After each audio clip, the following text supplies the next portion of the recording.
Mr. Trent, it's been a long time coming. Welcome to the show. Boomer, thanks for having me. It has been a long time coming. Well, you're a man who's had a lot going on recently. You moved to Austin, Texas. You've had a baby. You've kind of switched. I mean, I wouldn't say you switched gears, but you've had a lot layered on lately. But I want to take us back here because, you got into the health world a while back. And I always am curious why people come into this space. What made you come into the health industry? The health industry entry point was birthed from my own pain, from my own contrast. I had a pretty challenging, I guess you could say, birth/growth experience when I came into the world. And I think that's the case for many of us. But my story, to talk about my mirror, which is a mirror of probably hundreds of millions of people in the world. I was born to parents that did the best they could. And there was just certain gaps, right? Physical and emotional gaps that weren't filled. So without the right intelligence, both physically and emotionally, fast forward, I'm like 20, 21 years old, and I'm at a party drinking, and I'm like 280 pounds at the time, and just hated my body and hated my relationship, hated my job. Just nothing was working. I mean, it was just like, all the alarm bells were going off. And I will never forget, man, I slammed the cup down, Boomer, and I was like, I can't do this anymore. There's got to be more to life than this. And it was the first time I had really had a connection with some type of a higher power. Some people call it God. And I ran home drunk. I ran home drunk for like 3 miles. And I opened my computer at the time, and I think I typed in, like, how do I be healthy? And that led me on this 18-month journey of like losing weight, gaining weight. And then I got so frustrated, I just sold everything I owned and I moved to Hawaii. And in Hawaii, at the age of 25, I found the ocean, and I found surfing, and I found nature, and I found peace, and I found stillness. And then I lost weight, wouldn't you know it, because I was doing all the things that we were designed to do to be healthy. And I got to this place where I really didn't know what I was going to do for a new career, because I'd saved up all my money and I had quit my old job. I was a Mercedes-Benz technician. And I got to this place where I was working out at a gym one day, 24 Hour Fitness, and the fitness manager came up to me and he was like, "Hey, I've seen you lose weight. You did a great job. Have you ever thought about being a trainer?" And I was like, "What's a trainer?" I didn't know anything about personal training. I didn't even know what it was. And that was a 10-year career for me. And then when I left training after about 10 years, I went back to corporate America because I wanted safety. I wanted to feel safe. I'm doing bunny ears for everybody listening. And through a lot of dark nights of the soul, I actually got fired, which was a beautiful gift. And when I got fired, it put my back against the wall, and it forced me to either decide to live someone else's life or decide to live mine. And that was the big turning point that created the podcast, and which is actually shifting and changing again.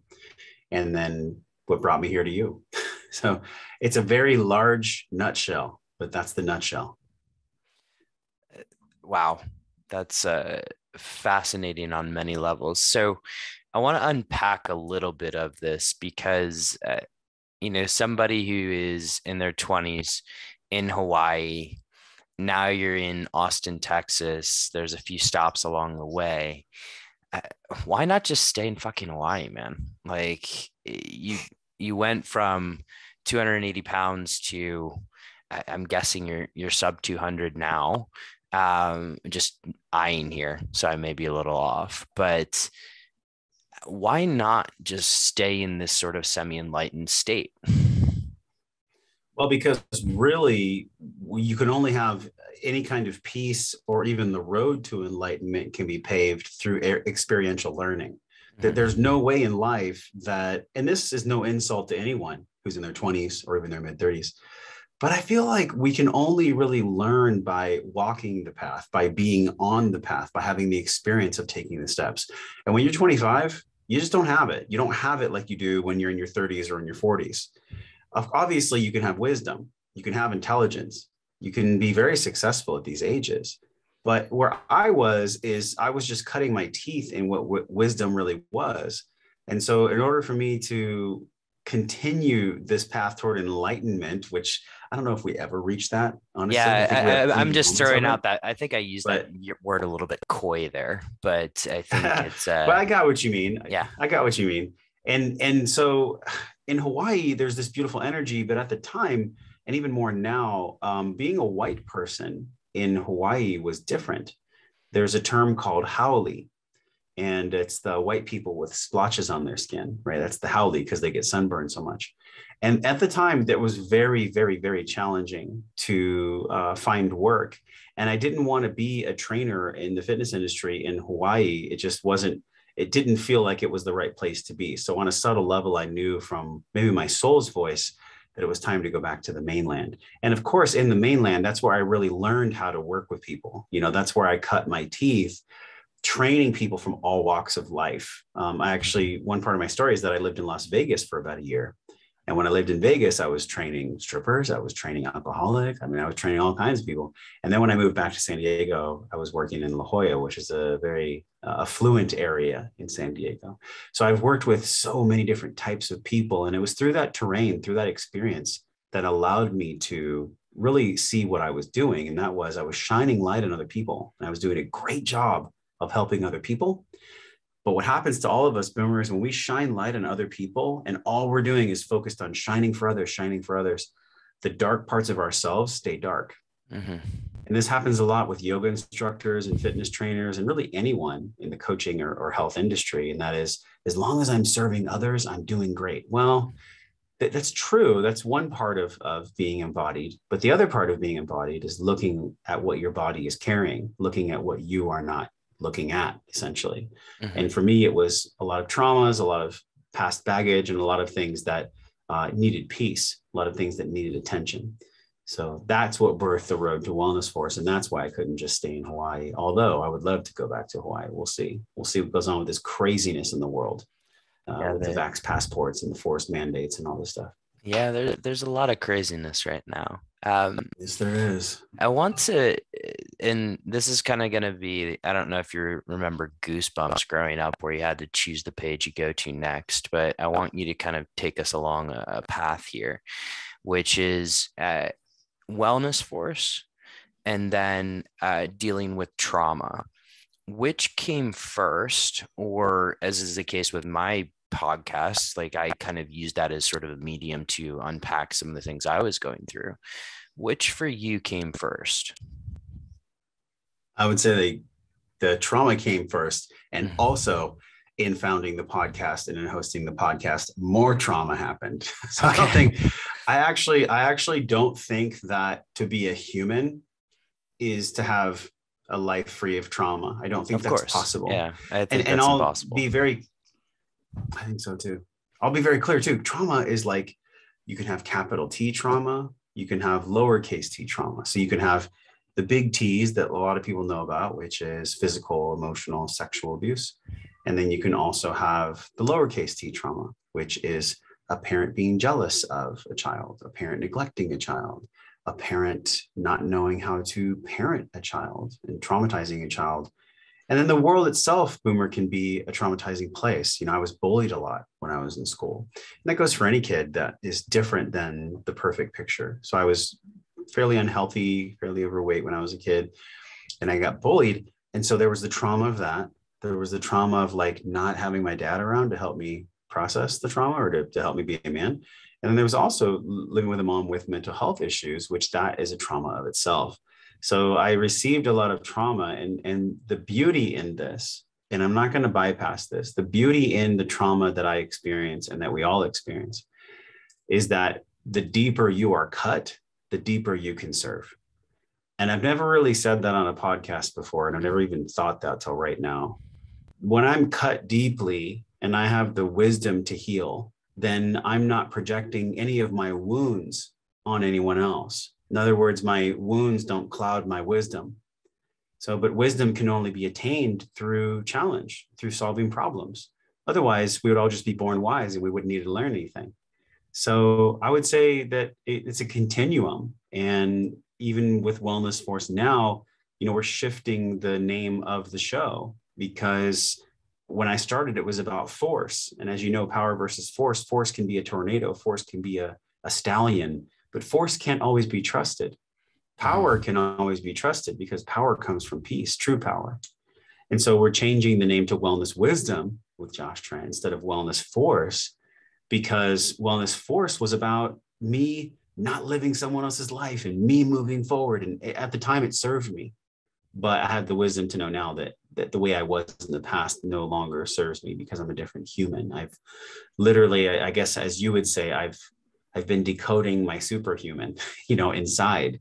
And I've been really understanding, well, what are the codes that I got from mom and dad, from society that don't serve me? And then how do I be this incredible human being for my son, for my partner, for my business? I'm always looking at my codes, always looking at my codes. So I want to go into some of those codes to the extent you're willing to walk through the quote unquote valley of the shadow of death, right, with me. And because it's something I've recently, not recently, over the past couple of years, started to unpack myself. A lot of these sort of social cultural programs. But you mentioned something there, and I'm going to try and take you there if you're willing to go. The deep cut, and if you're willing to heal from that place of that deep cut. What is, or what was that deep cut for you? I mean, multiple deep cuts, right? Multiple deep cuts. So the first would be relationships that were offering me wisdom that I was hurt by, that at the time I thought were my fault, or I thought the world just had it out for me, that I wasn't supposed to be in relationships. And the deep cuts that come in my life, like all of ours, but for me specifically, was relationships ending, like relationships where I would be with a woman for a few years and then it would end. And then I would be with a woman for a few years and then it would end. And I got to this point where I started to just protect my heart because things weren't working out. And it wasn't until I found really breath work specifically via plant medicine that I was able to go to a place inside of me from a cellular, from a somatic level that allowed me to see what was really going on. And what was really going on was I did not know, first of all, how to forgive myself. I did not know how to forgive other people. And I was carrying all this resentment and lack of forgiveness that was really coming out sideways in pornography addiction, in drug use, in alcohol use, in shopping, in any fill in the blank. I mean, we all find ways to get out of our body when the body doesn't feel safe. And so for me, it was relationships. It was forgiveness around my father, forgiveness around my mother, forgiveness around past women that I had been with. And really the biggest, most potent journey, forgiveness of myself for a lot of things that I've done that, I'm not proud of. And I also have compassion for myself because of the choices I made at that time. They were the best I could do. And a lot of this stuff that I'm sharing with you is easy to intellectualize. It's really easy for me to be here with you on the show and say, we must forgive, we have to look at ourselves and, just forgive, Boomer, just forgive. It's almost a placated platitude that we see in the world where it's like, well, love is all there is, and just forgive yourself and just love others, love thy neighbor as thyself. But to actually embody these things, and I cover this a lot in my work and with people that I work with, it's this arc of intelligence that allows us to get cut and then heal. And when we get cut, the deepest cuts offer the most potent wisdom, but the deepest cuts, you have to have courage to heal those. And courage can only be cultivated by you doing hard things, facing your fears, doing the real work to build that courage for yourself. Then your brain, your soul, your heart, your ego, they all connect and they go, okay, we are worthy. We can heal. We can bounce back from things that happen to us. And actually, they haven't happened to us. They happened for me. And it's not a way of bypassing. It's a way of saying, you know what? When the relationship didn't work, when my parent hit me, or when my when my spouse left me, whatever it is for me or you or any of us, it's a way of reclaiming our power when we reframe our words. Because if I can reclaim my power by saying, you know what? It happened for me. Fuck that. It happened for me. Because if I believe the other way, that life is happening to me, and oh my God, my parents did this and my person left me, and like that serves us for a time because anger is more powerful than despair. But once I get past anger and I start growing into courage, well, once I pass courage, I have to reframe how I'm explaining things to myself and to others, because if I'm not, it's more than just a disservice. It's a disempowerment. It's how I stay stuck. It's how we stay stuck as people. We don't forgive. We make it other people's problems. And quite frankly, it could have been their fault. It really could have been. A lot of things that have happened to all of us happened for us because somebody hurt us. Somebody cut us real deep, or even we cut ourselves. And so to round it out here, like when I have the courage to really turn to myself, to turn to the ways that I've acted towards others, to turn to the things that have hurt me the absolute most and do the integrative work to make peace with that, that's when you can really have an amazing life. But until that happens, there's really no healing because there's no courage that's been built. And courage is really the fuel to heal. Wow. Okay. I'm going to ask you to get tactical here, because I think there's people that are hearing this, and everybody, as you mentioned earlier, has some sort of trauma. But when we go really, really deep, it could be fucking frightening, right?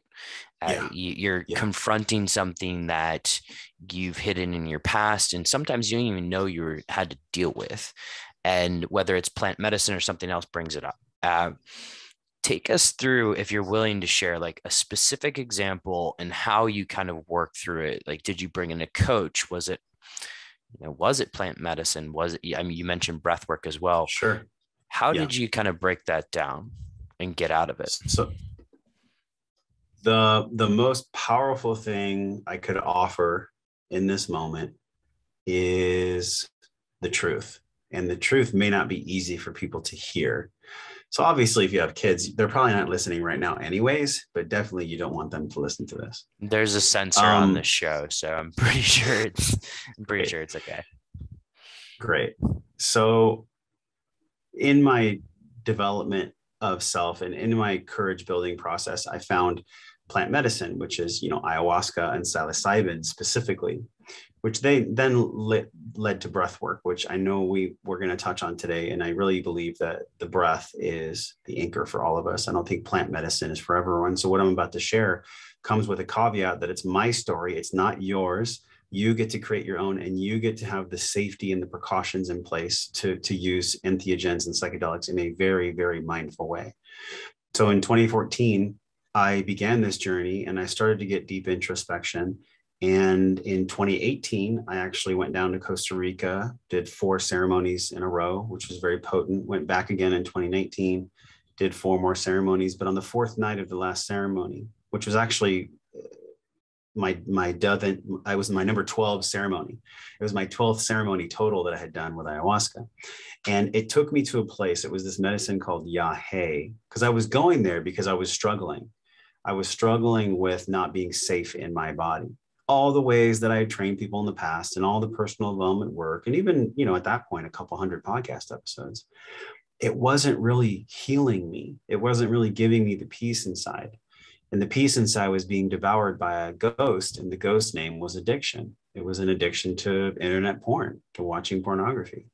And also, I think I probably had maybe an undiagnosed sex addiction, which I think a lot of men have, and they just don't want to own it. Mm-hmm. A good way to tune into that is just to see if you go a while without sex, can you still be at peace? And if not, then you probably have an addiction.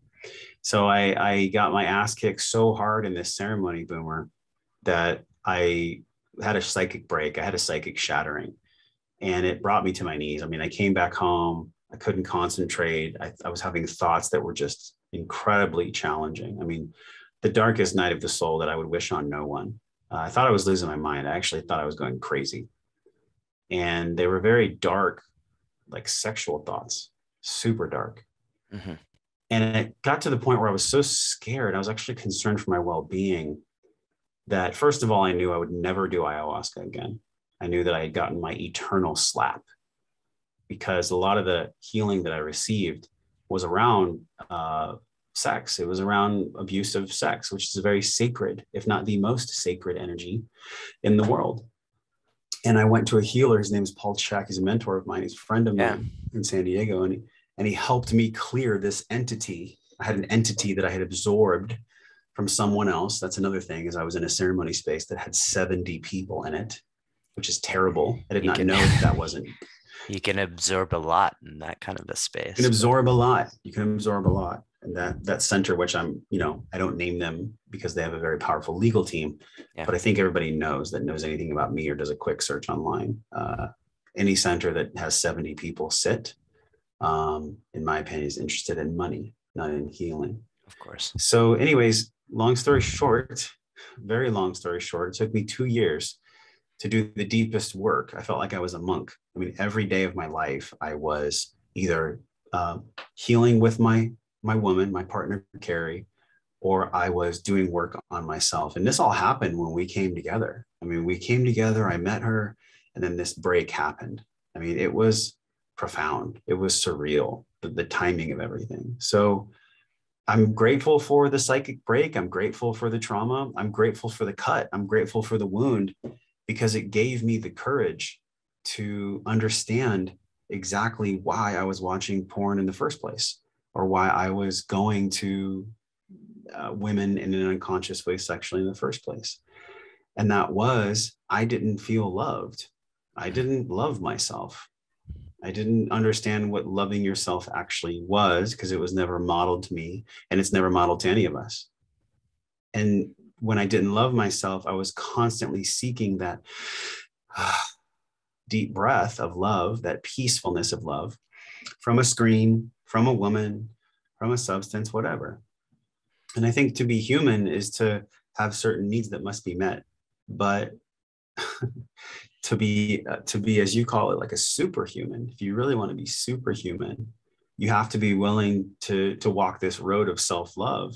And on the road of self-love, first of all, you have to accept that you may not even have it. You don't even know where to go, but you have to be able to follow breadcrumbs. And I believe, and I'm open to this changing, but I believe that anyone on the path of true self-love, where they really love themselves, and it's something that you feel from them, they're going to receive massive wounding on that path. It's part of the path. It's part of the path of being superhuman. You get wounded so that you grow courage to heal. And many people don't heal, and that's okay too, because sometimes the cut is real deep. Mm-hmm. And so it comes down to us if we want to choose to heal or not. So that was the biggest, I would say probably the biggest wound I've ever had in my life, actually. Yes. I've never thought about it in that frame. So it's a great question, because I've never really sat and thought, what's the most deepest cut I've ever had in my life? That was it. I mean, when you lose your mind, literally when your mind is shattered, and the Native Americans call it soul loss. When you have that experience happen for you, you cannot bypass the wisdom that needs to be allocated. You cannot just sprint to the solution and say, oh, well, it happened for me. You can't do that. You actually have to go through the trenches of learning what it really is to love yourself. And by the way, I think that's a lifelong journey. Yeah. I think that when we peel one layer of self-love, there's another. And then there's another. And I think to the degree I love myself, that's the degree I have peace. And then power comes from peace. And then wisdom comes from that. Wow. The analogy that I always go to here is like the unpeeling the layer of the onion, and just the continued journey, right? Well, you know what happens when you peel an onion, Boomer? You're going to cry. That's it's very, very true. You're going to cry, man. You peel an onion. And so I guess you touched on something there that I think is very important, especially in this world that we live in, where psychedelics is becoming more and more popular. Plant medicine, and entheogen, choose your term, is becoming more popular, right? And as you rightly disclose, it's not for everybody. But what do you think, I guess, what do you think would have been better about that last ceremony you went through? If you were to structure the ceremony, what would you, and to the extent that you use plant medicine still, like, what do you look for? Because I imagine like a room of 70 people, you're automatically like, thanks, but no thanks. But things like integration didn't seem to be considered there. What what do you look for now? What I look for now in any type of ceremony, and it doesn't have to be purely psychedelics. This is a framework that you can apply to any type of ceremony. It could be a breathwork ceremony. It could be a cacao ceremony. Mm-hmm. It could be a Vipassana meditation. It could be plant medicine of any kind, right? Whether it's ayahuasca or DMT or San Pedro, all these things. The very first thing is the come from. The come from is number one, because it's the integration and the work that's needed after ceremony is very powerful, but it's not even as powerful as this. The come from of how I go into a ceremony is the most important thing. Here's the come from. If I'm being pulled to a ceremony, that's how you know that it's a good come from. If I'm pushing myself to go, if I'm being pushed or forced to go to a ceremony, either from my ego or from a friend or from comparing myself to the healing that others have had, therefore I should do what others have done, that's the wrong come from, and you're asking for trouble. You're asking for a lot of drama there. Mm-hmm. So get clear within yourself. If you're a high achiever, if you're a high performer, if you're on this path of like really embodying what it is to be superhuman, to be like the best human being you can be, the very first place you have to start is, what is my come from? Do I feel pushed or do I feel pulled? You'll know you'll feel pulled when there's a curiosity. You're pulled when there's something curious pulling you, because you wonder what might happen. And you wonder intuitively that if you follow this breadcrumb and you go with your intuition, that you may receive some healing, or you may receive some information that'll really help you. But when you push yourself and you say, if I don't do this ceremony, I'm going to kill myself. If I don't do this ceremony, I'm going to die. If I don't, that's the wrong thing. That's the wrong come from. So that's the first. The second is, when you go into the space, make sure that you've had conversations with the shaman or with the person leading it, and you actually, on a somatic level, trust them. If you get red flags in your stomach, your throat, or your solar plexus, and those red flags are telling you not to do it, don't do it. Mm-hmm. Don't do it. Now, notice I didn't say the mind, because it's really easy for the ego and the mind to say, it's not safe, it's this, it's that. You'll feel in your body through somatic training. A really good resource for that is Mark Wolin's work. It Didn't Start With You. It's a tremendous resource. Also, Bessel van der Kolk's work. Mm-hmm. The Body Keeps the Score, or anything Gabor Mate talks about. So when you go into the ceremony, speak to the person. Secondly, make sure that there's no one in that circle that is potentially giving you the same feelings of somatic red flags going off, because it's very important that the ceremony space is small too. You don't want to do ceremony with more than like 10 or 20 people. Yeah. It's just not possible to contain the energy in that way. And then lastly, the most important thing is, when you get to the end of the ceremony and when there's time for integration, that you really work with someone who's skilled and experienced at unpacking the wisdom that you received in a ceremony. So those compartments, those three compartments that we described, they're the most important thing. Because I'll share this one thing that has been said by, I think, a couple other people, but I heard Jordan Peterson say it. He said, when you go into these ceremonies and when you go into the 4 and 5D, be careful of unearned wisdom. Be careful of unearned wisdom, because you may get wisdom that you're not ready for. Yeah. And when you're not ready for wisdom, it could crack your psyche. Wow. It's nobody on this show has ever really laid it out like that before. So I wanted to thank you for that. And I know myself personally, I've only really done these experiences in the context of maybe max 5 people and somebody that I've trusted for a very long time. But again, I've only been delving into the plant medicine psychedelic world for the past couple of years. So it's a relatively new experience for me, but thank you for laying out that framework so that others can go down that path. Now, I want to come back to that moment where you went back to corporate America. You tried your hand there. Things were probably going well. And then, shit happens. We get laid off, etc. Backs against the wall. You come out firing. Why the fuck did you choose to go down the podcast route? Because it had been something that was gnawing away at my soul for years. Mhm. And I knew I wanted to do it extremely badly, more than almost anything else. But I didn't believe in myself. And this goes back to the self-love. I didn't believe in myself enough to pull the trigger and do it because, look, as you know, being an entrepreneur is incredibly tumultuous. It is very volatile. It comes with a lot of ups and downs.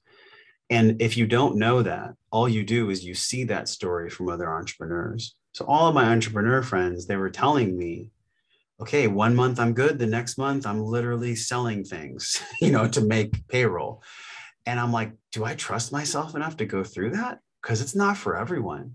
Being an entrepreneur is not sexy. It's No. not something to be like, I do think it's something to be celebrated. I do, but I don't think it's something to be put on a pedestal or to be sexualized or glamorized. I'm glad you said that because there's a lot that goes on because we all read headlines, right? Like, Yeah. Zuckerberg is what, younger than me, maybe. I actually don't know.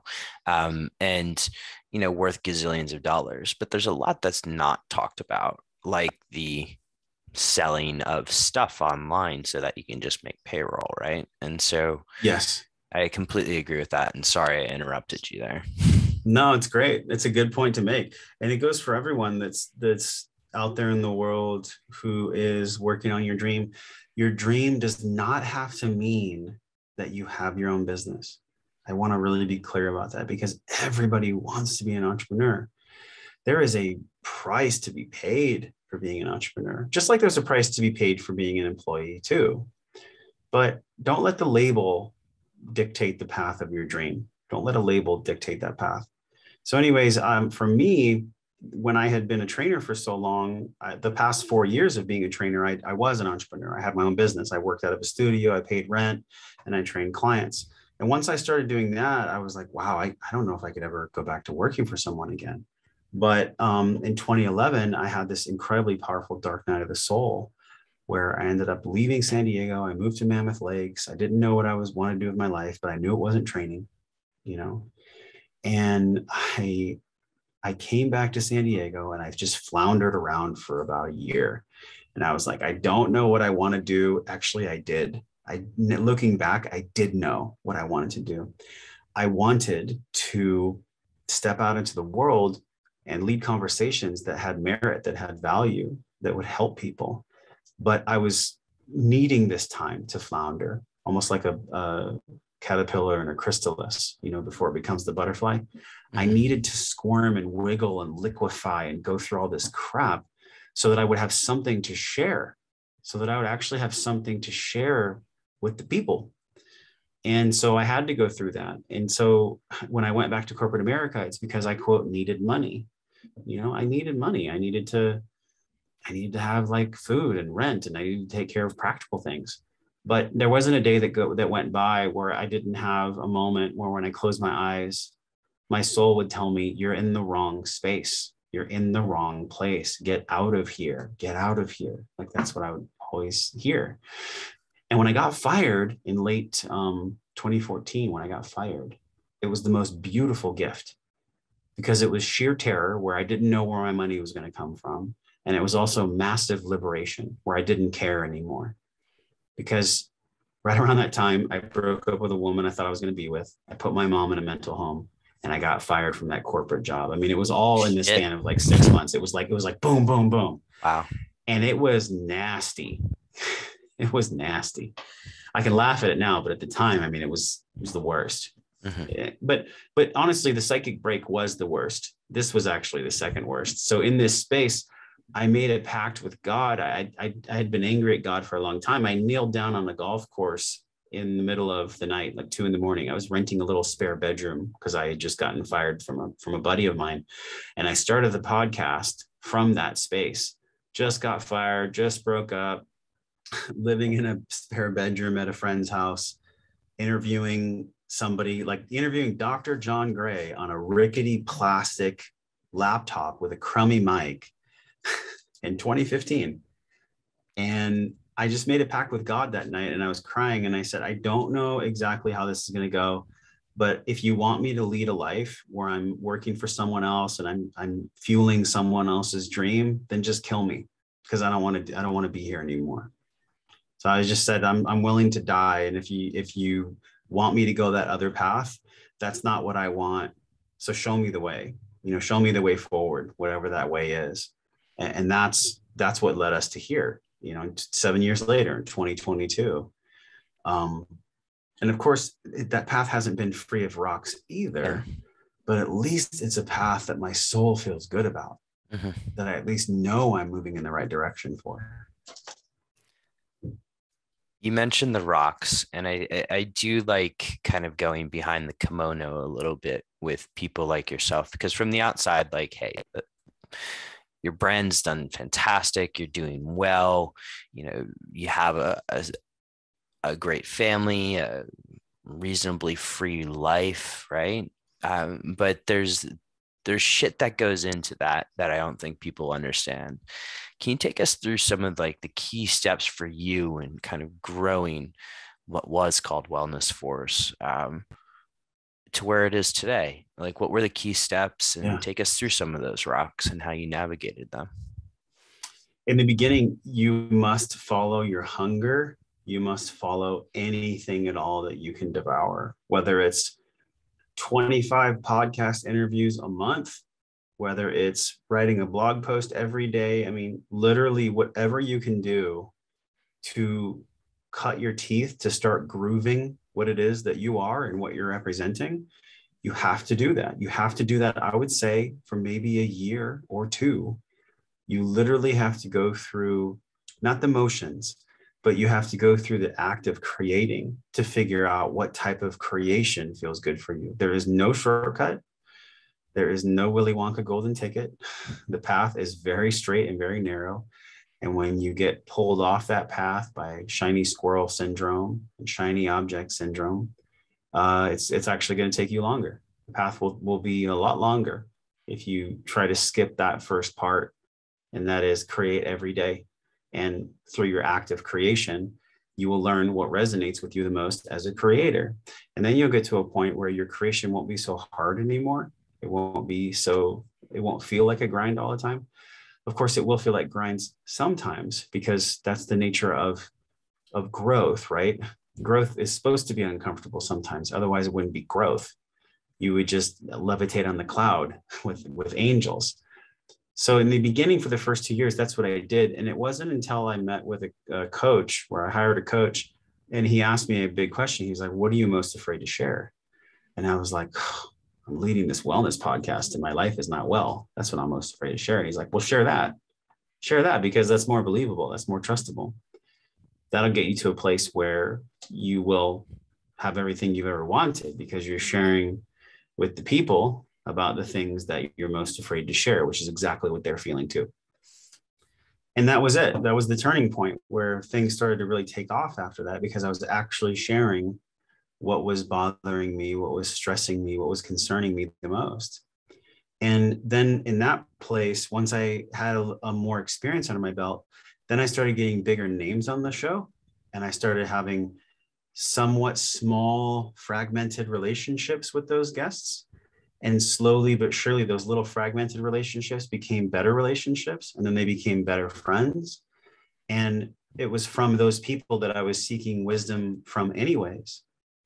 And so when I got to the place where, I guess you could say maybe it was a couple of years ago, where the audience was big enough to support itself, and the sponsors were paying for the show, and we had our affiliates that were doing well, I have literally not stopped. And, it has taken a toll as well, because the process of self-love that I talked about before, it continues to unfold for me now. Yeah.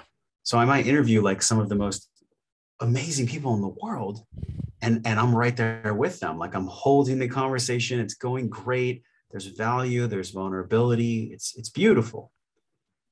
But voices sometimes pop up for me that say like, oh, you should have done better. You should have asked this question. You should have written this copy. You should have done that. And that should monster, I don't know if it ever goes away. So I think if we go 30,000 feet above how I grew the podcast and how I am an entrepreneur, I actually would offer myself more patience and ask myself to go slower. But I think, Boomer, myself would turn to me and say, are you sure?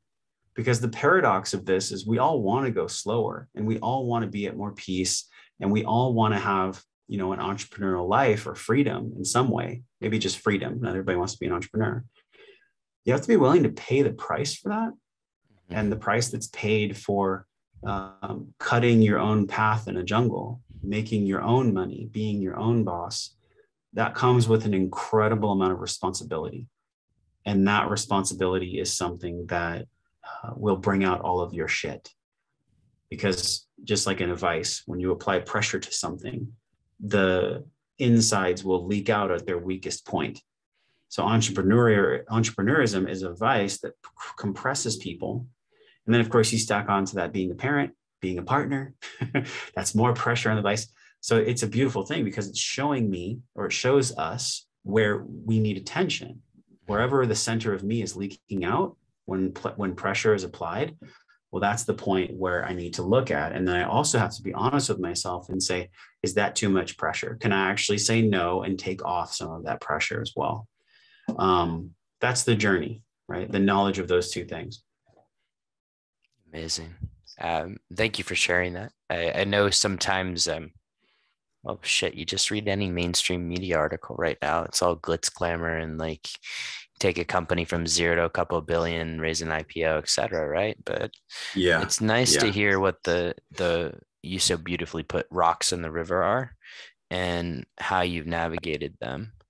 What made you how did you stick to the path, right? Because the shiny objects are so damn tempting. It's like you could be anything from like this stupid Instagram bot to like the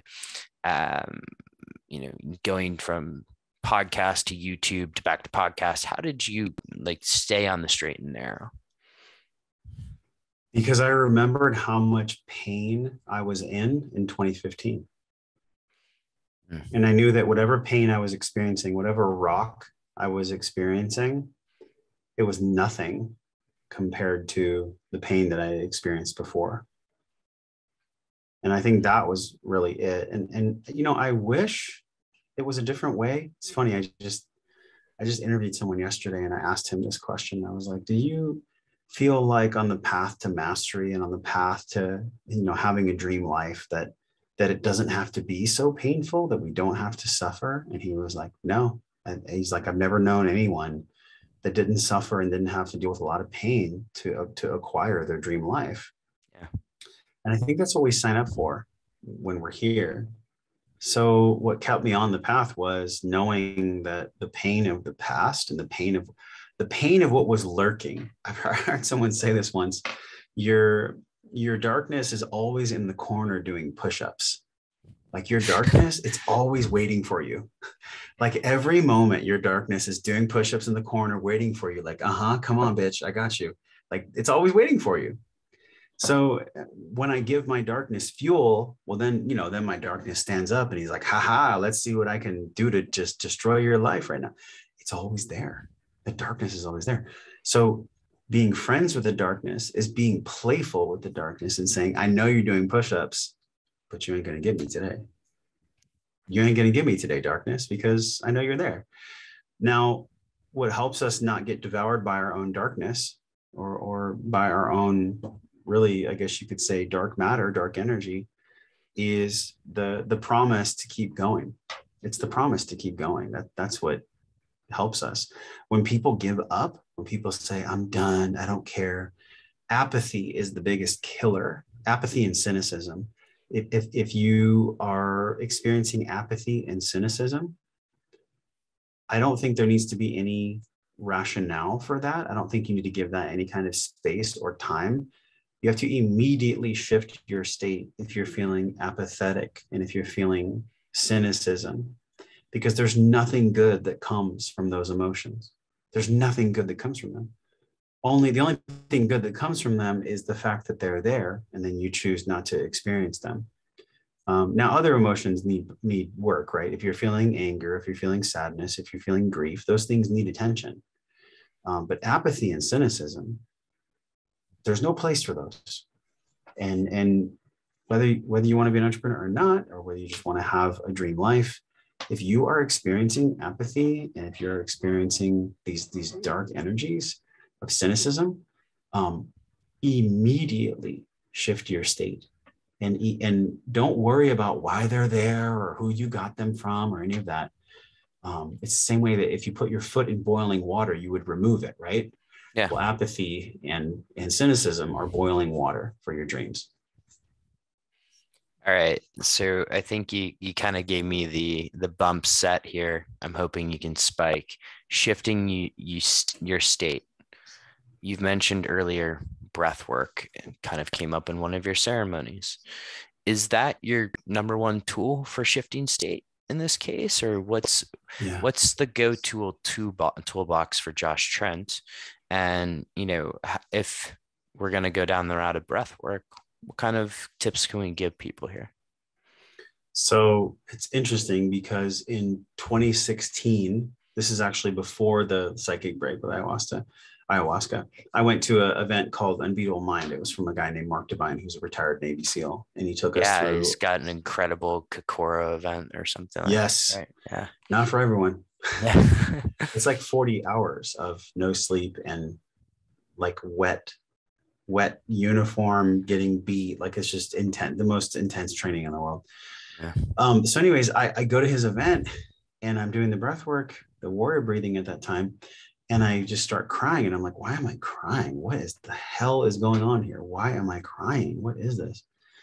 And it sparked so much healing in me and so much curiosity that I was pulled to something, right? I was pulled to figure out why. And the more I started to learn about breath work and practice it, the more I realized that it could release trapped energy, truly release trapped energy.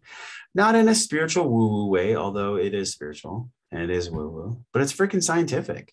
Yeah. Look at any animal in nature. When an animal gets, like, for example, when a gazelle gets chased by a cheetah and survives, the gazelle shakes its body and then it goes right back to eating grass.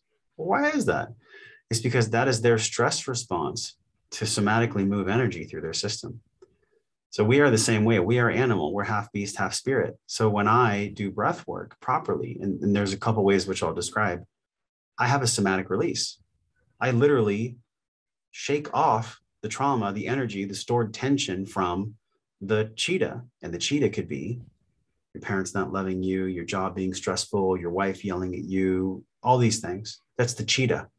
We all experience the cheetah. And so when we do breathwork properly, and where I start with breathwork is posture, I think the best way to learn breathwork is actually laying on your back with, maybe take a 5-pound weight, put it on your belly button. You have to identify your breathing pattern first. So lay on your back, put a 5-pound weight or something on your stomach. And when you inhale through your nose, the weight should lift to the ceiling. When you exhale through your mouth, the weight and your belly button should move close to your spine. And if that's not there, then start there. That's the first place you start. And then once you get that, great, then sit up or stand up and do your breathing, sitting or standing. I like sitting. And your spine, your hips, your spine, and your head will all be stacked straight. Imagine there's a string pulling your head to the roof. And when you breathe, I want you to really breathe like there's a balloon behind your belly button. And that balloon, when you inhale nose, the balloon fills. So inhale nose, fill the balloon. Exhale mouth, collapse the balloon, let all the air out. When you do that circular breathing, and we could just do 3 breaths right now. So if you put both hands on your stomach and so inhale nose, fill the balloon. Exhale, collapse the balloon, belly to spine.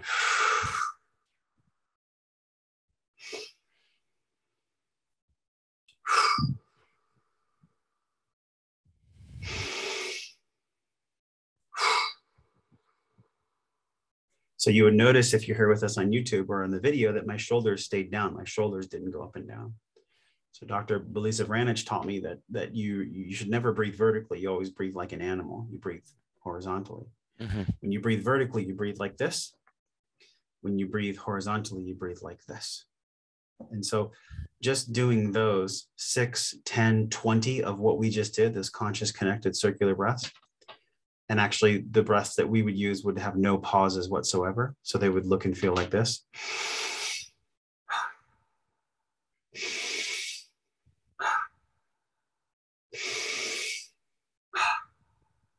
That would be more of a conscious connected breath. Mm-hmm. Those are the building blocks for you to do the 3 phases of breath work. The 3 phases of breath work are, number 1 is acute, that's stress type breathing.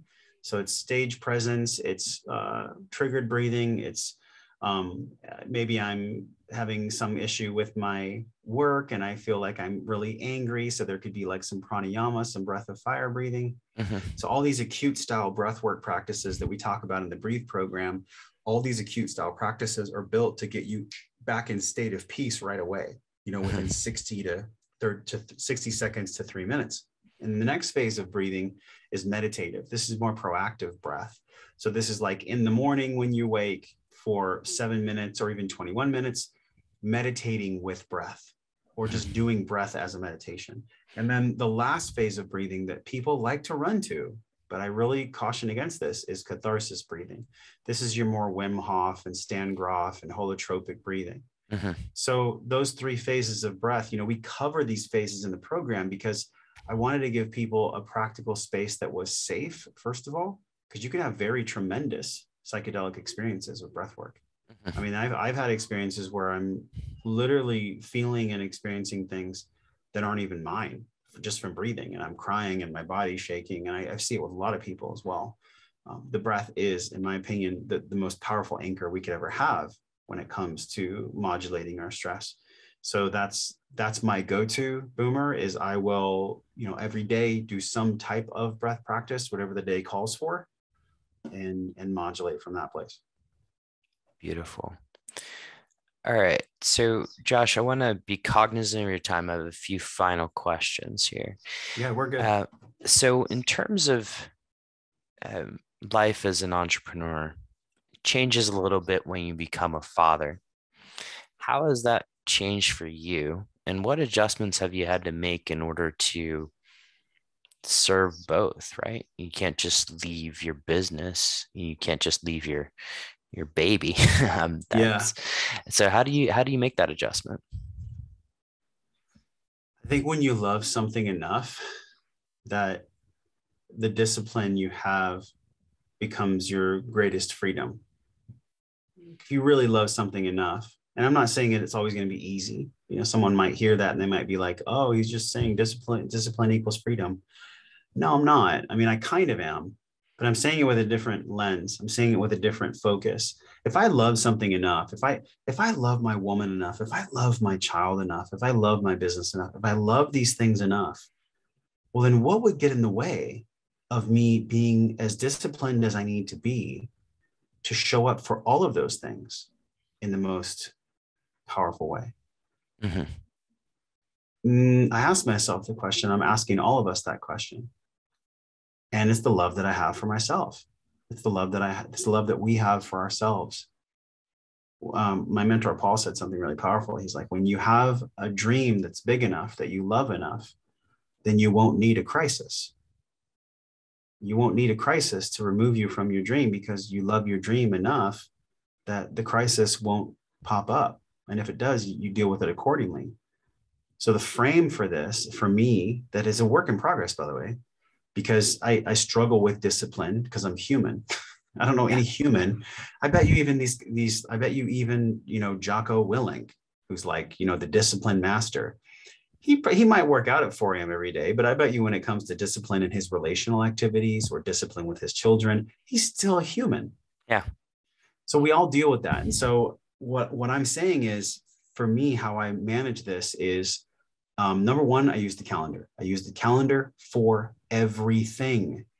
I don't care if we're going to a friend's house, going to dinner, or it's this podcast. It's on my calendar. And if it's not on my calendar, it doesn't get done because my ancient brain is not capable of handling 200 appointments in a week. It's just not capable of it, nor do I want to force that onto it. So that is the number 1 thing for all of us, men and women. Use your calendar to the fullest degree for everything. If you have free time, schedule your free time in your calendar. Schedule everything. I went to a friend's house this morning just to have coffee. I scheduled it in my calendar and I sent him a calendar invite. Like, this is what we have to do, Boomer. So anyways, that's the first thing. And then secondly, be really mindful with your time and look at your time from the macro and look at your entire week and go, okay, What about my week doesn't cause me joy? What about my week is really uncomfortable? And if it continues on a regular basis, how can I shift that? How can I outsource that? How can I hire for that? What can I do for that? So that's the first piece. And then the second piece is, what practice do I have for myself every single day where I'm consistently loving myself? Not from a place of hubris or ego or narcissism, but like truly, what practice do I have every single day? Even if it's just some self-care or a journal entry or whatever, there's no perfect recipe for this. Every single day, can I love myself? Because I'll tell you, the child inside of you or me, the child inside of us will rebel. The child inside of us will rebel if we stop loving them. And the reason why businesses fail and relationships fail and things and dreams fail isn't because the person didn't work hard enough. I think actually probably the person worked too hard. Yeah. But they didn't listen to the child inside of them. They didn't listen to what was needing to be loved, what was needing to be tended to. And that is actually my greatest work, is that type of work. And for me, it looks like therapy. Like we have couples therapy today, and I have my journaling practice. I have my self-care, self-love practice. And to the degree that I'm staying disciplined to loving myself, because loving yourself is a discipline. Yep. Then I can be disciplined to my schedule, my business, my family, and my responsibilities. So you can see it's an amalgam here, right? All layers, all the feathers, they all congregate together. All right, Josh, there's something I've wanted to ask you, because in preparation for this interview, of course, I watch you interview people, watch you tell your story. And look, you're fucking articulate. How did you develop that? How did you develop that ability to just tell a story? Or were you naturally kind of given the gift of gab? How did you get through training that? That's a good question. I'm pausing and I took a breath because I want to, answer you truthfully and not just spout out something. I think it was a combination of being bullied. And when you're funny, you're not bullied as much. So I had to be quick-witted from an early age. And then from there, being a trainer really helped me, because personal training and being a fitness trainer is not necessarily about how you can instruct your clients to have perfect sagittal plane posture and maintain neutral spine. What's really powerful about being a trainer is connecting with your client and keeping the conversation going, being genuinely interested in the person that's paying you money. That's what makes your business go. You can be a great scientific trainer, but if you don't have the gift of gab and the gift of heart connection, you won't make it. And then from there, I also can reflect upon at home. At about 13 years old, my dad kind of came back into my life, almost like flew back into my life. And he said, okay, you and your brother are going to come live with us. And it was both terrifying and exhilarating at the same time, because I was like, oh my God, my father's love. I want my father's love. But what happened is it was an everyday war of having to defend myself, having to defend my position, having to defend my thoughts, having to defend my being. And so I got really good at articulating like a laser exactly what I was trying to say. Because one thing that my father would do is he would make fun of me, or he would make fun of my brother, or he would try to use his intellect to hurt our hearts. Mm-hmm. And so in a beautiful way, I'm grateful for that experience, because it allowed me. I'm grateful for the bullying. I'm grateful for my father's attacks. I'm grateful for all these things, because it allows me to communicate articulately, but not just from my mind, not just from my intellect. So I can connect dots quickly, because my intellect has been sharpened to defend itself, but it comes from a heart place. So that's a loop for me, is to be mindful of, hey, am I, the last thing I'll do, because I know we both have to go, is like, this is important for all of us.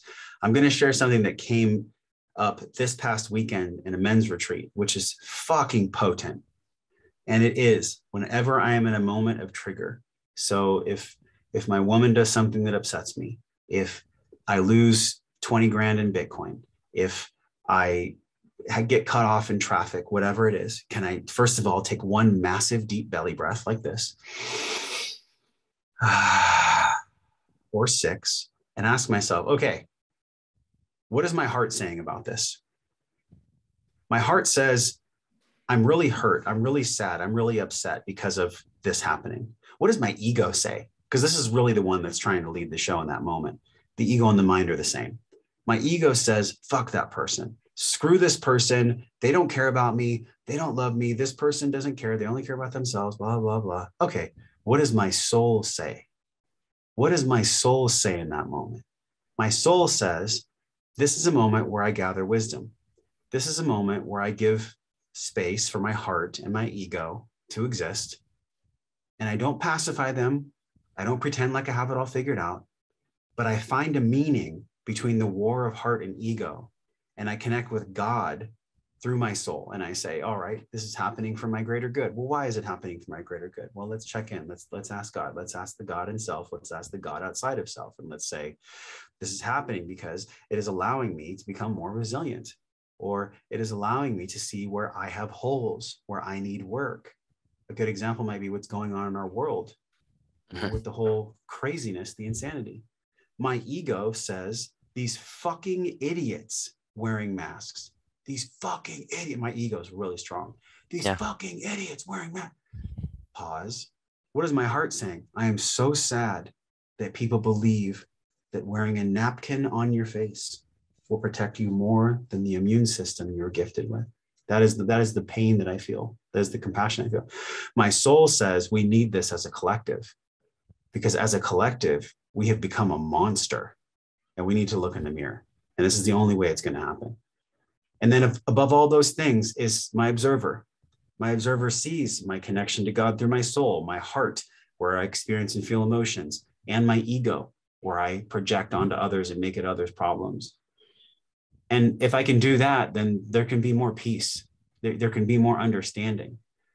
And so that is my most recent practice that has just been really coming online, is when I'm in that space, ask myself those 3 things. And actually, I've even explained it to my partner. If we have a friction moment, I'll share with her, deep breath, babe, my heart's feeling right now. My soul is experiencing right now. My ego is experiencing right now. And from that conversation, some wisdom happens, some good happens. So that's how I maintain it all. Very, very cool. All right, Josh, what is the future of Wellness Force and the name change, and what does the future of that look like? But also, where can people find out more about you? The podcast is going to die. Oh, shit. And it's going to die because it's going to be rebirthed. Okay. Nice so setup there, man. I'm letting go. I'm letting go of this, which is Wellness Force, and I'm birthing Wellness Wisdom, and there'll be a new authentic energy on the show that'll be, just an evolution of me and a celebration of all of us on this path of really what we're all wanting is wisdom. We all want wisdom. So that's the first thing. And then the second thing that I'm really excited about is bringing more of a breathwork approach to our community, which is the global community we have. And then also growing the breathwork.io program, because this Breathe, Breath, and Wellness program is a really safe place for people. And so when people hear and experience podcast interviews and they're like, okay, what do I do? Well, yes, read the books. Yes, listen to Boomer's TED Talk, like do all these things. But at the same time, do a practice for yourself, do breathing. So that's where everyone can find that program at breathwork.io. It's the Breathe, Breath, and Wellness program. And it's a 3-week program. I really am excited about growing that. And also there's just more growth for me. There's more expansion for me. There's more of looking at my ugliness.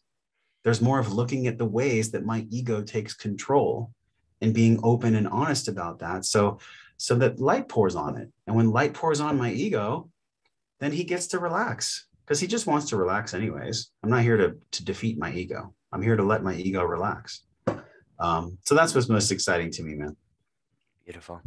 Josh, thank you for taking the time, my friend. This has been an absolutely lovely experience with you, covering so many different things. I know we're going to have a few conversations, hopefully in the same place in the near future. But I would love that. Thanks for your questions. Thanks for having me. All right. To all the superhumans listening out there, have an absolutely epic day. This has been another amazing interview. Thank you, Josh. Thank you.